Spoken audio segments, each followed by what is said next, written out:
ધોરાજીમાં અષાઢી બીજની ભવ્ય રથયાત્રા નીકળી। ધોરાજી રત્ના બાપા યુવક મંડળ દ્વારા રામદેવ પીરની અષાઢી બીજની ભવ્ય ઉજવણી કરવામાં આવેલ। કોટે મોર ટોક્યાને વાદળ ચમકી વીજ મારા રુદાને વહાલો સાંભળ્યો ઓલી આવી અષાઢી બીજ। અષાઢી બીજ એટલે રુદાને વહાલો સાંભળે, એટલે કે પ્રકૃતિ ચારે કોરથી ખીલ્યું હોય અને હૃદયને પરમ તત્વનો આભાસ થાય, એટલે કે ત્યારે માની લેવું પડે છે કે આજે અષાઢી બીજ છે। અષાઢી બીજનો પાવન પર્વ સમગ્ર સૌરાષ્ટ્ર સહિત ગુજરાતમાં ખૂબ જ ધામધૂમથી ઉજવવામાં આવે છે। ભજન ભોજન ભક્તિ સાથે લોકો બીજ દર્શન સાથે અષાઢી બીજની ઉજવણી કરેલ। ત્યારે ધોરાજી ખાતે આવેલ રત્ના બાપાની જગ્યાએથી રથયાત્રાની શરૂઆત કરવામાં આવેલ। આ રથયાત્રામાં બિરાજમાન શ્રી રામદેવ પીરની પ્રતિમાને ધોરાજીના અનેક વિસ્તાર જેમાં ખરાવાડ પ્લોટ, ચાર ધોકા ચોક, મોટું ચક્કર, જીન પ્લોટ, પીપળા ચોક, અવેડા ચોકમાં રત્ના બાપાની જગ્યાએ પૂર્ણ કરવામાં આવી। આ રથયાત્રામાં રથમાં શ્રી રામદેવ પીરની પ્રતિમા બિરાજમાન હતી।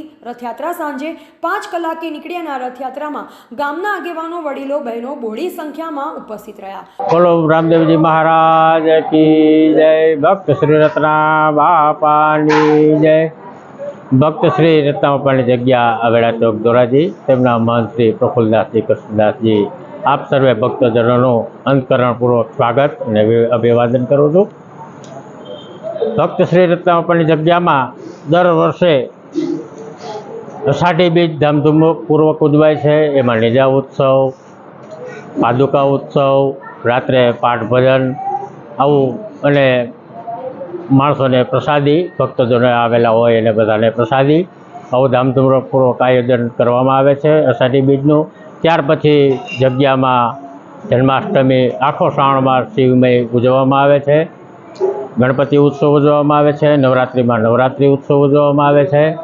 દિવાળીએ અન્નકૂટ ઉત્સવ ઉજવવામાં આવે છે અને ભવનાથ મહાશિવરાત્રિના મેળામાં જબરજસ્ત મોટા પાયે અન્નછત્ર ખોલવામાં આવે છે। આવી સેવાકીય પ્રવૃત્તિ ભક્ત શ્રી રત્ના બાપાની જગ્યા તરફથી કરવામાં આવે છે। એમાં દરેક ભક્તજનોને પધારવા અને આ ધર્મ કાર્યમાં સહભાગી થવા જગ્યા વતી આપ સર્વેને ભાવભર્યું આમંત્રણ। જય શ્યારામ, જય રામદેવ। અને ડીજેના તાલે રાસ ગરબા રમ્યા અને રાત્રે એક ભવ્ય સંતવાણીનો કાર્યક્રમ રાખવામાં આવ્યો।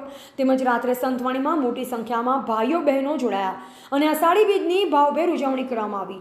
તેમજ આ રત્ના બાપાની જગ્યા દ્વારા અનેક તહેવારો જેવા કે જન્માષ્ટમી મહોત્સવ, ગણેશ મહોત્સવ, નવરાત્રિ મહોત્સવ, બાપા સીતારામ તિથિ નિમિત્તે બટુક ભોજન પણ કરાવવામાં આવે છે। તેમજ મહાશિવરાત્રિના મેળામાં 5 દિવસ અવિરત સેવા આપવામાં આવે છે। ભક્ત શ્રી રત્ના બાપાની જય, શ્રી ભક્ત શ્રી ગોકળદાસ બાપાની જય, શ્રી ભક્ત શ્રી કરશનદાસ બાપાની જય। આ ધોરાજી ગામે ભક્ત શ્રી રત્ના બાપાની જગ્યા છે।